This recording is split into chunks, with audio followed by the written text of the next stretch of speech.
샬롬 샬롬 샬롬 샬롬.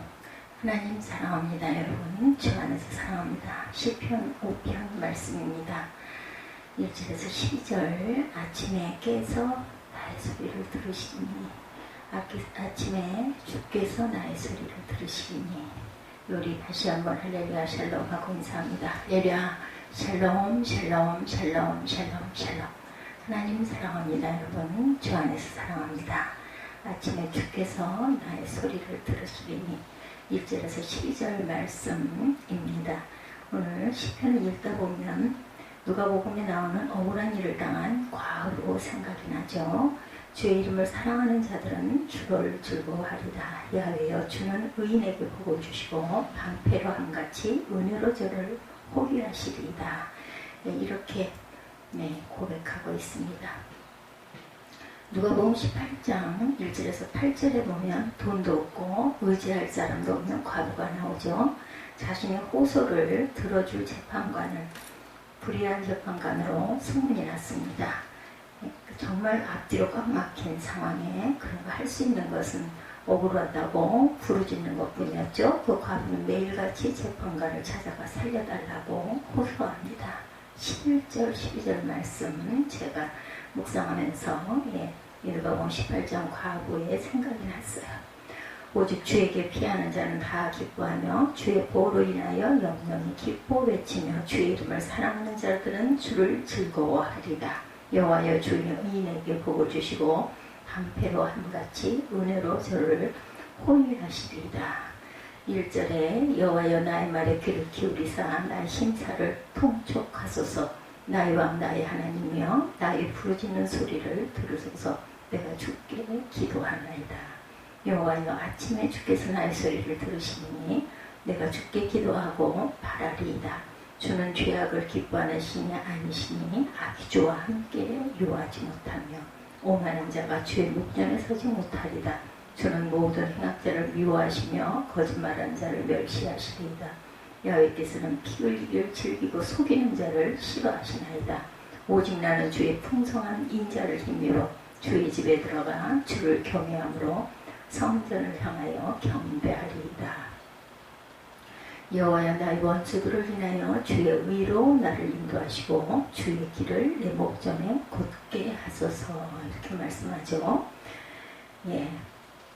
그녀가 할 수 있는 것은 그 재판관 앞에 나가 억울하다고 부르짖는 것. 우리는 문제가 있을 때, 아니면 세상에서 고난을 받고 또한 억울한 대접을 받을 때, 억울한 소리를 들을 때 이렇게 하나님 앞에 호소할 수밖에 없죠. 그 과부는 매일같이 재판관을 찾아가 살려달라고 호소합니다. 우리는 하나님께 매일같이 우리의 억울함을, 우리의 아픔을 기도해야 되겠죠.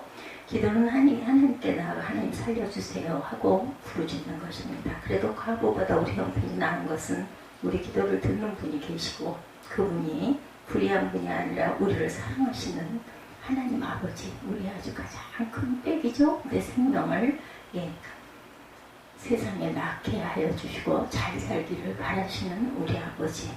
시편 기자 형편입니다. 이렇게 만든 원수가 8절에 나의 원수들을 인하여 주의 의로 나를 인도하시고 주의 길을 내 목전에 곧게 하소서. 그 원수가 자기를 얼마나 억울하게 했는지 시인은 10절에서 하소연합니다. 하나님의 저희를 정죄하사 자기 꾀에 빠지게 하시고 그 많은 허물로 인하여 저희를 쫓아내소서. 저희가 주를 배역함이니이다. 특히 그들은 말로 신을 괴롭게 합니다. 그들은 거짓말하는 자이며 저희 입에는 신실함이 전혀 없죠. 마음속은 악의 소굴이며 목구멍은 열린 무덤처럼 부정적이며 사람을 죽이는 말을 쏟아냅니다. 9절에 시인은 이런 원수들 때문에 아주 마음이 상했어요. 칼로 벤 상처는 금방 아물지만 말로 벤 상처는 평생 가죠. 사방으로 우겨쌈을 당하고 도무지 어찌할 수 없는 상태가 되고 나서야 겨우 하나님을 찾습니다. 이때는 역설적이고 하나님과 사귐의 때죠. 가물대판 우물은 깊고 마르지 않듯이 고난과 문제 앞에서 우리는 하나님과 깊은 관계를 비로소 맺게 됩니다. 어려움 때문에 부르짖게 되고 부르짖음을 통해서 우리는 하나님을 뵙죠. 모든 문제는 그에 부여된 기도의 그릇들이 있습니다. 그 그릇이 가득 찰 때까지 하나님은 우리 기도를 잠잠히 바라보시고 응답을 하시지 않죠. 그렇지만 우리가 실망할 것은 없습니다. 그 기도의 그릇이 차는 날 하나님은 우리 모든 문제들을 해결해 주시고 우리를 새로운 은혜의 단계로 인도하시죠. 본문 시편 5편은 다윗의 시입니다. 특히 다윗이 비탄 가운데 울며 쓴 시죠. 다시 말하면 고난 가운데 드린 기도의 시죠. 그러면 다윗이 시를 쓸 때 겪었던 고난은 과연 무엇이었을까? 그는 왜 비탄에 빠져야 했고 왜 울어야 했을까요? 그 답은 아들 압살롬의 반역 사건 때문입니다. 압살롬은 다윗의 셋째 아들이죠. 사실 압살롬은 다윗의 아들 중에 가장 뛰어난 아들이었다라고 역사가 증거합니다. 외모나 리더십이나 지략이나 모든 면에서 다른 아들들이 당할 수 없을 정도로 뛰어났어요. 게다가 왕이 되고자 하는 야심도 가지고 있었습니다. 그러나 왕이 될 상황이 아님을 알았어요. 그래서 반역을 저지르게 되죠.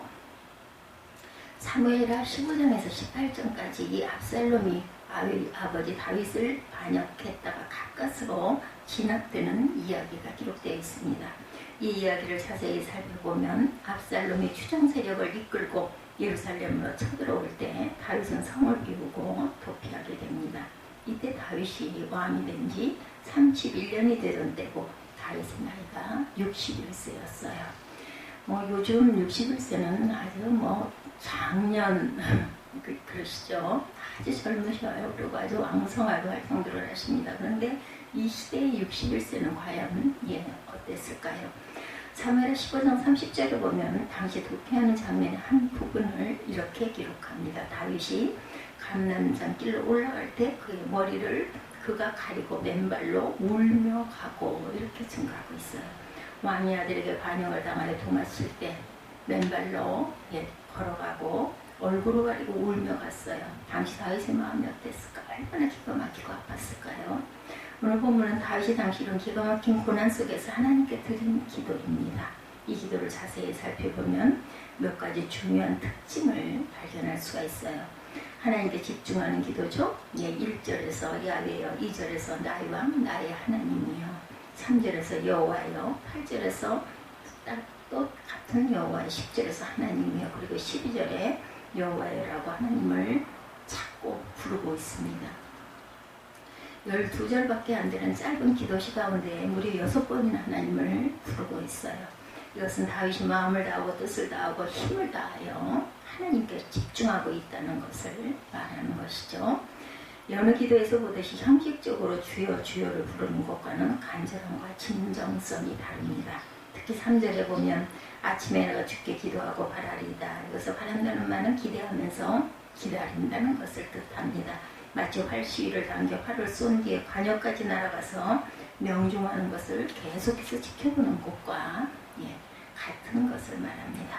하나님께 기도드리고 그 기도가 어떻게 응답되는가를 주시하면서 하나님의 역사하심을 주목하고 지켜보는 것을 말하죠. 다윗은 당시 자기를 반역한 아들에 대해 얼마나 분노하고 그리고 마음이 아팠을까요? 그리고 평생을 같이 온 동지요 자기의 오른팔이었던 아히도벨이 아들 편에 서서 자기의 등 뒤에 칼을 꼽는 일을 생각하면서 피가 거꾸로 솟는 심정이었을 것 같습니다. 그리고 앞으로 어떻게 하면 좋을까 하는 염려가 마음을 또한 억눌렀겠죠. 도대체 나는 다시 왕복으로 돌아갈 수나 있을까? 앞이 캄캄했을 것 같아요. 아니면 나는 이대로 도피하다 어느 이름 없는 동굴에서 생을 마감하는 것은 아닐까? 이런 두려움이 밀려들었을 것입니다. 그래서 적들에 대한 분노 때문에 잠을 제대로 잘 수가 없었을 것이요. 그리고 앞날에 대한 염려와 두려움이 온통 마음을 사로잡았을 것입니다. 그러나 다윗은 이런 기가 막힌 상황 속에서도 하나님께만 집중합니다. 하나님을 부르고 기도합니다. 하나님만 바랍니다. 일전에 어떤 교회 분교를 중재하던 일이 있었어요. 한 번은 차례로 양쪽의 대표들을 불러 이야기를 듣게 됐습니다. 그들은 서로 상대방의 잘못과 그들의 문제점을 장황하게 설명합니다. 그러면 분노와 적대감을 드러내죠. 이야기를 듣고 양쪽이 똑같이 물었어요. 이 일에 대해서 하나님께 기도했습니까? 하고 물어봤습니다. 이 일 안에 담긴 하나님의 뜻이 과연 무엇인지, 지금 하나님께서 이 일에 어떻게 개입하고 계시는지, 안타깝게도 똑같이 제대로 대답들을 하지 못해요. 그래서 양쪽에 똑같은 주문을 합니다. 이제부터 자기들끼리 만나서 회의하지 말고 상대방과 만나서 협상하거나 다투지 말고 각자 하나님 앞으로 나와서 기도하고 다시 만납시다. 이렇게 양쪽을 중재한 일이 있었습니다. 우리가 세상 살면서 많은 일들을 겪으면서 살아요. 때로는 감당할 수 없는 일들을 겪습니다. 때로는 도저히 견딜 수 없는 사람들과 엮이면서 고통을 겪기도 합니다. 그때 우리는 온통 그 일들과 그 사람들에 대한 마음의 그 분노로, 화로 마음을 빼앗겨버리고 혈기가 올라오죠. 분노가 터집니다. 어떻게 이럴 수가 있어? 기가 막히죠. 자다가도 벌떡 일어나 그 일들 때문에 염려하고 사람들 때문에 마음에 화가 치밀고 고통을 겪습니다. 그런데 점점 고난 속에 빠져들어가죠. 이럴 때 특히 우리는 하나님께 집중해야 합니다. 하나님 앞으로 나아가야 하죠. 하나님의 이름을 불러야 하고 기도해야 합니다. 그리고 하나님을 바라야 합니다. 그럴 때 하나님께서 우리를 그 고난 속에서 건져주십니다. 하나님께 맡기는 기도를 하죠. 8절에서 10절에 보면 여호와여 나의 원수로 말미암아 주의 의로 나를 인도하시고 주의 길을 내 목전에 곧게 하소서. 아멘. 그들의 입에 신실함이 없고 그들의 심중이 심히 악하며 그들의 목구멍은 열린 무덤 같고 그들의 혀는 아첨하나이다. 한마디로 이 기도는 하나님께 맡기는 기도죠. 자기를 반역한 자들에 대한 처분을 하나님께 맡깁니다. 자기가 나아가야 할 길을 하나님께 맡깁니다. 실제로 다윗은 압살롬의 처분을 하나님께 맡겼어요. 압살롬을 죽이려고 계략을 짜거나 먼저 싸움을 걸지 않습니다. 압살롬이 공격해 왔을 때 부하들을 전쟁에 내보내면서도 죽이지 말고 너그러이 대하라고 신신당부합니다. 다윗의 기도대로 됐어요. 그렇죠? 압살롬이 다윗을 공격하기 위해 전략을 수립하게 됩니다. 이때 당시 최고의 모사 중의 모사인 아히도빌이 탁월한 계략을 수립합니다. 놀랍게도 압살롬이 아히도빌이 수립한 계략을 따르지 않고 후세가 제안한 제안을 따르죠. 사무엘하 17장 14절에 보면 당시 상황을 이렇게 기록하고 있습니다. 압살롬과 온 이스라엘 사람들이 이르되 아랫사람 후세의 계략은 아히도벨의 계략보다 낫다 하니 이는 야훼께서 압살롬에게 화를 내리려 하사 아히도벨의 좋은 계략을 물리치라고 명령하셨습니다. 하나님께서 하셨어요. 압살롬에게 화를 내리려. 한마디로 하나님께서 다윗의 기도대로 이 싸움에 개입하십니다. 그리고 다윗의 기도에 응답하셔서 하나님의 방법으로 압살롬을 벌하시는 거죠. 이 일로 아히도벨은 압살롬이 자기 계략을 따르지 않고 피하게 된 것을 보고 고향으로 돌아갔고 스스로 목을 매서 자살을 합니다. 그리고 압살롬도 이 전쟁 도중에 노새를 타고 큰 상수리 나무를 지나다 목이 걸려 나무에 달렸고 요압과 그 부하들에게 죽임을 당하게 되죠. 다윗은 자기를 배반한 아히도벨과 같은 자들을 자기 자신이 직접 보복하려 하지 않습니다.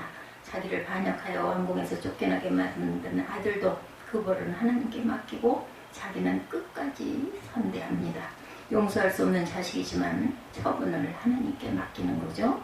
히브리서 10장 30절에 원수 갚는 것이 내게 있으니 내가 갚으리라 하시고 다시 주께서 그의 백성을 심판하리라 말씀하신 것을 우리가 아노니.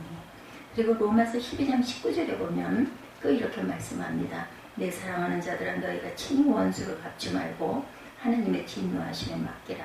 기록되었을 때 원수 갚는 것이 내게 있으니 내가 갚으리라고 주께서 말씀하시느니라. 만일 우리가 직접 원수를 갚으려 한다고 생각해 본다면 자칫 원수 갚으면서 우리에게 2차 피해가 생길 수 있습니다. 그리고 원수 갚는 과정에서 적절한 처분보다는 우리의 감정이 실려서 더 큰 복수를 하게 될 수 있어요.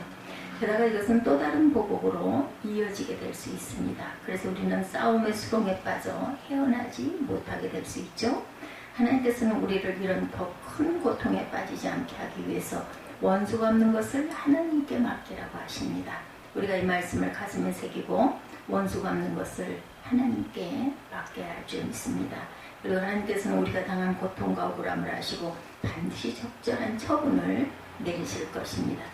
우리가 이것을 믿고 원수 갚는 것을 하나님께 맡겨 맡기십시다. 또한 하나님께서 우리 앞날도 책임져 주실 것입니다. 우리가 이것을 믿고 우리 앞날도 하나님께 맡겨야 할 줄 믿습니다. 본문 7절에 보면 하나님을 찬양하는 노래가 나와 있죠. 오직 나는 주의 풍성한 사랑을 힘입어 주의 집에 들어가 주를 경외함으로 성전을 향하여 예배하리이다. 이 말씀에서 주목할 부분은 오직 나는 주의 풍성한 사랑을 힘입는다입니다. 지금 자기는 주의 풍성한 사랑을 힘입고 있다고 고백하죠. 지금 아들에게 반역을 당해서 황망하게 쫓겨나온 신세예요. 백성들도 자기를 등지고 아들에게 왕으로 섬기겠다고 돌아선 상황입니다. 앞으로 자기는 어떻게 이 험악한 시절을 견뎌낼지 그리고 언제 죽을지 모르는 절박한 상황, 분명히 하나님의 사랑을 의심해야 하고 하나님을 원망하고 불평해야 할 상황입니다. 그런데 다윗은 이런 상황 속에서도 주의 사랑, 그것도 주의 풍성한 사랑을 힘입고 있다고 고백하고 있습니다. 그러면 다윗이 힘입고 있다는 그의 풍성한 사랑이란 무엇을 말하는 것일까? 다윗이 말하는 사랑은 헤세드를 말을 번역한 것입니다. 이 헤세드라는 말은 당신께서 택하신 백성을 결코 버리지 아니하시겠다는 하나님의 언약의 근거에 끝까지 그의 백성을 지키시고 축복하시는 하나님의 언약적 사랑을 말합니다. 다윗은 지금 자기가 겪고 있는 현실적 사건과 상황 속에서 하나님의 사랑을 확인한 것이 아니고 하나님의 약속의 말씀 속에 하나님의 사랑을 확인하고 있습니다. 다윗은 비록 지금은 자기 신사가 처량하고 고난의 한복판에 서 있지만 하나님께서 반드시 자기를 이 고난에서 건져주실 것을 믿은 거죠. 이 믿음으로 하나님을 바라봅니다. 그러면서 비록 하나님께서 자기를 버리신 것 같은 상황 속에서도 하나님의 그 풍성한 사랑을 느끼고 있는 거죠. 다음 주목할 말씀은 주를 경외함으로 성전을 향하여 예배하리이다입니다. 지금 예루살렘을 떠나와 있지만 언약궤를 모셔놓은 예루살렘을 바라보며 하나님께 예배하겠다라는 거예요. 다윗은 지금 예루살렘을 쫓겨나 이름 없는 어느 도피처에 머물고 있습니다. 하나님께 예배하겠다.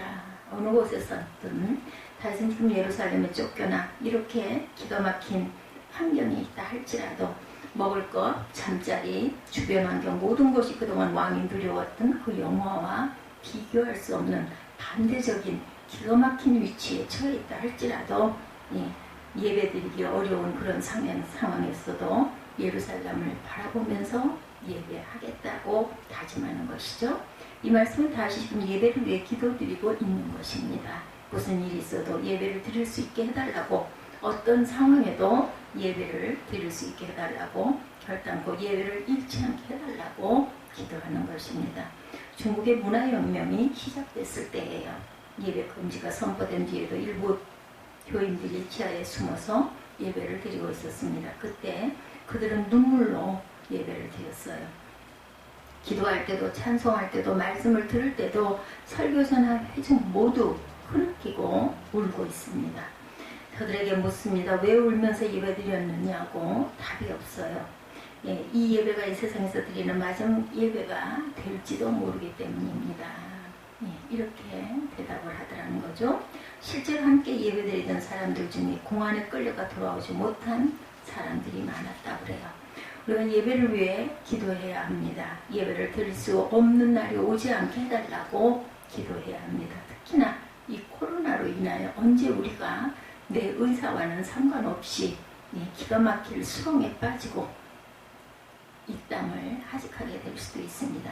오늘 우리에게는 예배를 드릴 때 예배답지 않게 형식적으로 드리는 날이 오지 않게 해달라고 또한 기도해야 합니다. 우리에게 생각지 않던 때 고난이 찾아올 수 있죠. 그럴 때도 다윗처럼 기도할 수 있어야 합니다. 하나님께 집중하며 기도해야 되겠죠. 하나님께 맡기며 기도해야 합니다. 하나님을 찬양하며 기도해야 합니다. 그 기도가 우리를 고난에서 건져낼 것입니다. 오늘 시편을 통해서 고난에 대해 기도하는 법을 배웁니다. 첫째, 시인은 답답함과 억울함을 하나님께만 호소합니다. 1절이죠. 야훼 나의 말에 귀를 기울이사 나의 심사를 통촉하소서. 나의 심사는 나의 하소연으로 바뀔 수 있습니다. 시인은 하나님께 하소연합니다. 답답한 일이 있을 때 사람 앞에서 하지 말라. 자신의 모습만 취해지고 일이 더 꼬일 뿐이다. 다만 하나님 앞에 하소연하라. 그것이 가장 빠른 길이다. 하나님께서 우리가 이해할 수 없는 기가 막힐 방식으로 그 문제를 풀어주실 것입니다. 둘째, 시인이 기도하는 대상이 분명합니다. 그분이 바로 나의 왕, 나의 하나님이시죠. 여기서 나이라는 소유격이 중요합니다. 내가 기도하는 분은 나와 상관없는 존재가 아니죠. 나를 사랑하시는 분이고 나를 의롭게 인정하는 분이고 나의 왕 되신 하나님입니다. 이웃집 아저씨는 어떤 원리나 법칙에 따라 기도하는 것이 아니죠. 내가 믿고 내가 체험하고 내가 소유한 하나님이 되지 않고는 기도에 힘이 없습니다. 사도신경은 나는 믿는다로 시작합니다. 예, 자기 체험과 고백이 없는 신앙은 공허하죠. 셋째, 시인은 하나님께 기도하되 부르짖어 기도합니다. 2절이죠. 나의 부르짖는 소리를 들으소서 내가 주께 기도하나이다. 시인은 하나님께 부르짖고 있습니다. 부르짖음은 간절한 표현입니다. 어린아이가 부르짖어 울면 엄마는 젖을 줄 수밖에 없어요. 고난이 심할 때 부르짖어야 합니다. 이럴 때 묵상식으로 기도하다가는 부정적인 생각이 우리 마음속에 침입해 들어오고 그 틈을 탑니다. 마귀의 유혹을 받게 되죠.